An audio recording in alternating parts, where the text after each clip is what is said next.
ஜனநாயகம் கேள்வி கூட்டாக இருக்கிறது பாகிஸ்தான்ல, நம்மிடமிருந்து பிரிந்தவர்கள். ஆனால் இந்தியாவிலே ஏராளமான மொழிகள், ஏராளமான மதங்கள், ஏராளமான ஜாதிகள், ஏராளமான பிரிவுகள் இருந்தாலும் கூட இந்த தேசத்தில் ஜனநாயகம் உலகத்துக்கே வழிகாட்டுதலாக இருக்கிறது. அது நம்முடைய பாபா டாக்டர் அம்பேத்கருடைய சாதனை. உலகத்துக்கே இந்தியா தான் மிகப்பெரிய ஜனநாயக நாடு. அதற்கு காரணம் நம்முடைய பாபா டாக்டர் அம்பேத்கர். இந்த கான்ஸ்டிடியூஷனை உருவாக்குவதற்கு பாபா டாக்டர் அம்பேத்கர் தனி மனிதரா மிகப்பெரிய ஒரு அர்ப்பணிப்ப தியாகத்தை செய்திருக்கிறார். நம்முடைய மறைந்த அண்ணன் ஆம்ஸ்ட்ராங் அவர்கள் நவம்பர் 26 கொண்டாட மிகப்பெரிய ஒரு ஆசைப்பட்டார்.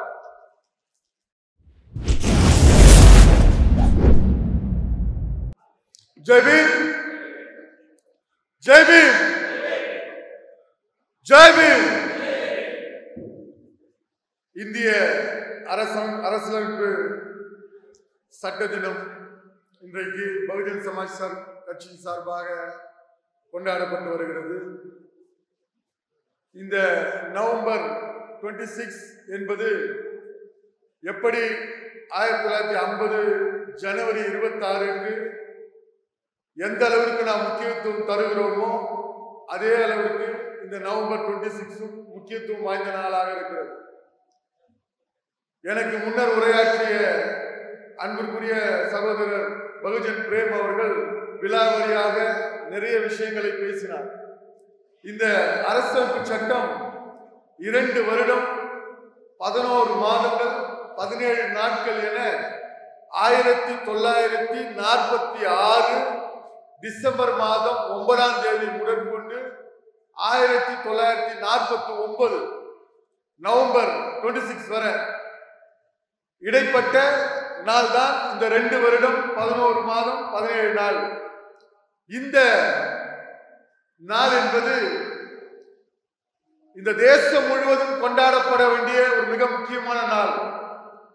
2019 இருந்து ஒரு அரசாங்கமும் இந்த நாளை பள்ளிகளிலே, கல்லூரிகளிலே, தொழிற்சாலைகளிலே, பல்கலைக்கழகங்களிலே கண்டிப்பாக கொண்டாட வேண்டும் என்று சர்க்குலர் அனுப்பி கொண்டிருக்கிறார்கள். ஆனால் பெரிய அளவுக்கு இது கொண்டாடப்படுவது கிடையாது.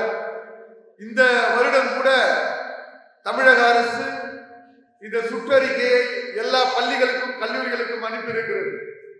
இந்த தேசம் சிதறாமல் இருப்பதற்கு ஒரே காரணம் நம்முடைய அரசமைப்பு சட்டம் தான். பாபா சாஹேப் டாக்டர் அம்பேத்கர் 1956 தன்னுடைய 65வது வருடத்திலே இறந்து போனார். நண்பர்களே, சுவைக்காக கூட ஒரு கோப்பை மதுவையோ ஒரு துண்டு சிகரெட்டையோ பயன்படுத்தாதவர் பாபா டாக்டர் அம்பேத்கர். சுவைக்காக கூட. ரொம்ப குளிர் பிரதேசமாக இருந்த பிரிட்டன்ல வாழும்போது கூட ஒரு மதுவையோ வேறு புகை அந்த பழக்கத்தையோ ஆட்கொள்ளாதவர். நீங்க பாத்தீங்கன்னா அந்த காலத்துல மனிதனுடைய வாழ்நாள் என்பது மிக அதிகமாக இருந்தது. 1869 தந்தை பெரியார் பிறந்தார். 869. அவர் பாத்தீங்கன்னா 879. 1973 வரை கிட்டத்தட்ட 95 வயசு வரை உயிரோடு இருந்தார் தந்தை பெரியார். அதே போல 889 பிறந்த ஜவஹர்லால் நேரு 70-90 வயசு வரை உயிரோடு இருந்தார். பாபா சாஹேப் டாக்டர் அம்பேத்கர் 65 வயசுல இறந்து போனார். ஏன்னா இந்த கான்ஸ்டிடியூஷனை உருவாக்குறதுல அவருடைய அர்ப்பணிப்பு அது வேற எந்த தலைவரும் இதிலே பங்கே கேட்க முடியாது. அவர் உட்கார்ந்து கான்ஸ்டிடியூஷன் எழுதிட்டு இருக்கிறாரா, அவருடைய உதவியாளர் வராங்க, ஐயா என் மனைவிக்கு உடம்பு சரியில்லை வீட்டுக்கு போயிட்டு வரேன்றாங்க. சரி போயிட்டு வாங்கன்னு சொல்லிட்டு திருப்பி அந்த பணியில ஈடுபடுறாரு.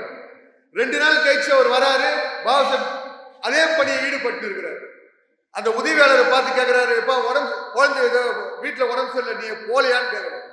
அவர் போனதே இவருக்கு தெரியல, வந்ததே இவருக்கு தெரியல. அந்த அளவுக்கு ஈடுபாடோட இந்த தேசத்துக்கான ஒரு மிகப்பெரிய அரசமைப்பை நமக்கு கொடுத்திருக்கிறார். நம்முடைய பக்கத்து நாடு பாகிஸ்தான், அண்ணன் ஆம்ஸ்ட்ராங் அவர்கள் அடிக்கடி சொல்ற ஒரு வார்த்தை, நம்முடைய பக்கத்து நாடு பாகிஸ்தான். ஆகஸ்ட் மாசம் 14ஆம் தேதி தான் சுதந்திரம் கிடைச்சது. நமக்கு ஒரு நாள் முன்னாடி அங்க ஒரே மதம், ஒரே கடவுள், ஷியா சன்னின்னு 2 பிரிவு. இஸ்லாம் மதம், அல்லாஹ் கடவுள், ஷியா சன்னி 2 பிரிவு. ஆனா ஏராளமான ராணுவ புரட்சி வந்துச்சு. எத்தனையோ முறை ராணுவ புரட்சி வந்துச்சு. அங்கு எலெக்ஷன்ல தோத்தா உடனே சிறைப்படுத்துறது. ஜனநாயகம் கேலி கூத்தாக இருக்கிறது பாகிஸ்தான்ல, நம்மிடமிருந்து பிரிந்தவர்கள். ஆனால் இந்தியாவிலே ஏராளமான மொழிகள், ஏராளமான மதங்கள், ஏராளமான ஜாதிகள், ஏராளமான பிரிவுகள் இருந்தாலும் கூட இந்த தேசத்தில் ஜனநாயகம் உலகத்துக்கே வழிகாட்டுதலாக இருக்கிறது. அது நம்முடைய பாபா டாக்டர் அம்பேத்கருடைய சாதனை. உலகத்துக்கே இந்தியா தான் மிகப்பெரிய ஜனநாயக நாடு. அதற்கு காரணம் நம்முடைய பாபா டாக்டர் அம்பேத்கர். இந்த கான்ஸ்டிடியூஷனை உருவாக்குவதற்கு பாபா டாக்டர் அம்பேத்கர் தனி மனிதரா மிகப்பெரிய ஒரு அர்ப்பணிப்பை, தியாகத்தை செய்திருக்கிறார். நம்முடைய மறைந்த அண்ணன் ஆம்ஸ்ட்ராங் அவர்கள் நவம்பர் 26 கொண்டாட மிகப்பெரிய ஒரு ஆசைப்பட்டார். ஏன்னா நவம்பர் 26 தமிழ்நாட்டில் வேறு ஒரு தினமா கடைபிடிப்பது ஒரு ஃபேஷன் ஆகி போச்சு. மாவீரர் தினம் என்று ஒரு பேரை கொண்டாடினார். தமிழகத்திற்கு, இந்தியாவிற்கு எந்த விதத்தில் அந்த மாவீரர் தினம் கொண்டாடப்படுவது என்பது புரோஜனமா இருக்குன்னு தெரியல. அதே போல ஜனவரி 25 நேஷனல் ஓட்டர்ஸ் டே, தேசிய வாக்காளர் தினம். ஆனா அந்த நாள் கூட மொழிப்போர் தாய்களுடைய வீர வணக்க அணிவகுப்புன்னு சொல்லிட்டு தமிழகத்திலே இங்க முக்கியமான நாட்கள் எல்லாம் மடைமாற்றம் செய்யப்பட்டிருக்கிறது. ஆனா ஆம்ஸ்ட்ராங் அவர்கள் அடிக்கடி சொல்லுவார், அப்பா நம்மளை குறி வச்சு தாக்குறா போல இருக்கிறது. நாம் எப்படி டிசம்பர் 6 ஏப்ரல் 14 கொண்டாடுவது போல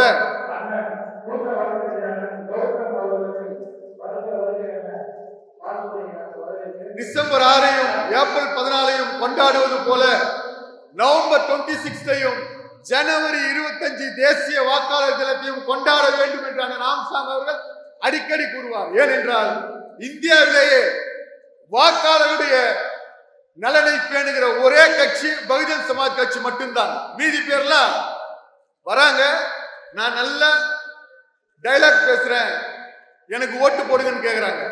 நான் நல்ல சினிமால நடிக்கிறேன், எனக்கு ஓட்டு போடுங்கன்னு கேட்கிறாங்க. ஆனால் பகுஜன் சமாஜ் கட்சி மட்டும்தான் இந்த தேசத்தில் இருக்கிற வாக்காளர்களுடைய நலனை பேணுவதிலே மிக முக்கியமான பங்கு வகிக்கிறது. நம்முடைய ஒரே நோக்கம் என்பது அரசியலமைப்பு சட்டத்தை நடைமுறைப்படுத்துவதுதான். நம்முடைய கட்சிக்கு வேற எந்த பயிலாவும் கிடையாது. அரசியலமைப்பு சட்டத்தை நடைமுறைப்படுத்துவது. இந்த சட்டத்தை 100% நடைமுறைப்படுத்திவிட்டால் நமக்கு இந்த தேசம் வல்லரசாக மாறிவிடும். எனக்கு ஒரே ஒரு செய்தியை மட்டும் சொல்லி நிறைவு செய்ய விரும்புகிறேன். இந்த அரசியலமைப்பு சட்டம் என்பது 395 ஆர்டிகளை கொண்டது, 12 ஷெட்யூலை கொண்டது. அதுல ஒரே ஒரு ஆர்டிகல் 340 என்பார்கள், 340. அது என்ன சொல்கிறது என்றால், பிற்படுத்தப்பட்ட மக்கள் யார் என்று அடையாளம் கண்டு அவர்களுக்கு உரிய பிரதிநிதித்துவம் கொடுக்கப்பட வேண்டும் என்பது article 340. To identify overall backward class in India என்பதுதான் அந்த ஷரத்துடைய சாரம். 1953 காக்கா கலேகர் கமிட்டி என்று ஒன்று அமைத்தார்கள். அதனுடைய நோக்கம் என்னவென்றால், பிற்படுத்தப்பட்டவர்கள் யார், இந்தியா முழுவதும் ஆய்வு செய்து பிற்படுத்தப்பட்டவர்கள் யார் என்று அடையாளம் கண்டு அவர்களுக்கு உரிய பிரதிநிதித்துவம், இடஒதுக்கீடு போன்ற கல்வி வேலை வாய்ப்பிலே உரிய பிரதிநிதித்துவம் கொடுக்க வேண்டும் என்பது அந்த ஆர்டிகல். ஆனால் அது கிடப்பிலே போடப்பட்டது. காக்கா கலேகருடைய கமிட்டியுடைய அறிக்கை கிடப்பிலே போடப்பட்டது. அதற்கப்புறம் பாபா டாக்டர் அம்பேத்கர் 1956 இறக்குறாங்க. பிற்படுத்தப்பட்ட மக்களுடைய அந்த ரிசர்வேஷன் கேள்விக்குறியாகிவிட்டது. அந்த ஆர்டிகல் அப்படியே ஸ்டாப் பண்ணி வச்சுட்டாங்க. அதற்கு அப்புறமா மண்டல் கமிஷன் 1977 ஜனதா கவர்மெண்ட் ஒன்று வருது. காங்கிரஸ் அல்லாத ஒரு கவர்மெண்ட் வரும்போதுதான் மண்டல் கமிஷன் மூலமாக இந்தியா முழுவதும் ஏறத்தாழ 2500 ஜாதிகள் பிற்படுத்தப்பட்ட ஜாதிகள் என்று கணக்கெடுக்கப்பட்டு அந்த மண்டல் கமிஷன் தன்னுடைய அறிக்கையை சமர்ப்பிக்கிறது. ஆனால் 80 மீண்டும் காங்கிரஸ் கட்சி ஆட்சிக்கு வந்த உடனே அந்த ரிப்போர்ட் மண்டல் கமிஷனுடைய ரிப்போர்ட்டை பரண்ட மேல போட்டாங்க. 84 ராஜீவ்காந்தி வராரு, 89 விபி சிங் வரும்போதுதான் அந்த மண்டல் கமிஷனுடைய ரெக்கமெண்டேஷன்ஸ் பரிந்துரைய தூசி தட்டி எடுக்கிறாங்க. எடுத்து அதை நடைமுறைப்படுத்த வேண்டும், பிற்படுத்தப்பட்ட மக்களுக்கு உரிய பிரதிநிதித்துவம் கொடுக்க வேண்டும் என்று 89 தான் அதை நடைமுறைப்படுத்த உருவாக்குறாங்க.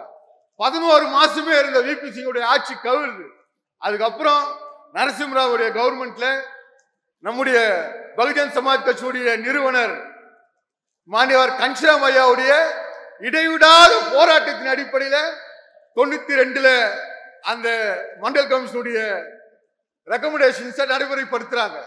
அதுதான் இன்றைக்கு 27% இடஒதுக்கீடு கல்வி வேலை வாய்ப்பிலே பிற்படுத்தப்பட்டோருக்கு. இந்த ஒரே ஒரு ஷரத்தை ஆர்டிகளை நடைமுறைப்படுத்துவதற்கு இந்த காங்கிரஸ் பிஜேபி அரசாங்கங்களுக்கு 43 வருஷம் தேவைப்பட்டது. ஆனால் பாபா சாஹேப் டாக்டர் அம்பேத்கர் ஜவஹர்லால் நேரு கெஞ்சினாங்க, ஐயா நான் மிக சிரமப்பட்டு என் உயிரை கொடுத்து உருக்கி இந்த அரசமைப்பு சட்டத்தை எழுதியிருக்கிறேன். இதை நீங்கள் சரியாக நடைமுறைப்படுத்தினால் 10 ஆண்டுகளில் இந்த தேசம் வல்லரசாகும். இந்த தேசத்தில் இருக்கிற குடிமகனுடைய தனிநபர் வருமானம் உயரும். தேசத்திலே சுதந்திரம், சமத்துவம், சகோதரத்துவம் முழுக்க நிறைந்திருக்கும் என்று சொல்லுகிறார் பாபா டாக்டர் அம்பேத்கர். நேரு வாய்மொழியிலே மட்டும் உறுதியை கொடுத்து விட்டு அரசமைப்பு சட்டத்தை நடைமுறைப்படுத்துவதிலே ரொம்ப சுணக்கம் காட்டுகிறார். அதனால்தான் இந்த பகுஜன் சமாஜ் கட்சியே உருவாகி இருக்கிறது. பகுஜன் சமாஜ் கட்சியுடைய ஒரே நோக்கம் அரசமைப்பு சட்டத்தை நடைமுறைப்படுத்துவது. ஆக நாம் இந்த நவம்பர் 26 கொண்டாடுவதுதான் மிகவும் பொருத்தமாக இருக்கும். போன 2 நாட்களுக்கு முன்னர் தான் இந்த நிகழ்ச்சியை ஏற்பாடு செய்வது பற்றி பேச்சு எழுந்தது. அன்னி அவர்கள் ஒரே ஒரு வார்த்தை சொன்னார், அப்பா ரொம்ப குறுகிய காலமா இருக்கிறது, நிகழ்ச்சிலாம் வேணாம், ஒரு 100 சட்டக்கல்லூரி மாணவர்களுக்கு நாம் இந்த அரசமைப்பு சட்ட புத்தகத்தை கொடுத்து அதோடு நம்ம இந்த நிகழ்ச்சியை செஞ்சுக்கலாம்னு சொல்லிட்டு. ஆனால் அதை வீட்டிலே வைத்து செய்தால் நன்றாக இருக்காது என்ற அடிப்படையிலே அவசரமாக நாம் இந்த அரங்கத்தை புக் செய்து இந்த நிகழ்ச்சியை நடத்தி கொண்டிருக்கிறோம். இந்த நாள் என்பது பகுஜன் சமாஜ் கட்சி கொண்டாடுவது மட்டும்தான் சால சிறந்ததாக இருக்க முடியும். வேறு யாருக்கும் அதற்கான தகுதி கிடையாது. ஆகவே அரசமைப்பு சட்டத்தை நடைமுறைப்படுத்துகிற உயரிய நோக்கத்தோடு கட்சி நடத்தி கொண்டிருக்கிற நாம், இந்த தேசத்தை ஆளுவதே இறுதி லட்சியம் என்று முழங்கி கொண்டிருக்கிற நாம் இந்த நாளை நன்றியோடு நினைத்து பார்த்து இந்த நாளை அண்ணன் ஆம்ஸ்ட்ராங் அவர்கள் விட்டு சென்ற பணியை சிறப்புடன் செய்வோம் என்ற உறுதியோடு நிறைவு செய்வோம். ஜெய் பீம், ஜெய் பாரத், ஜெய் கன்ஷிராம், ஜெய் ஆம்ஸ்ட்ராங்.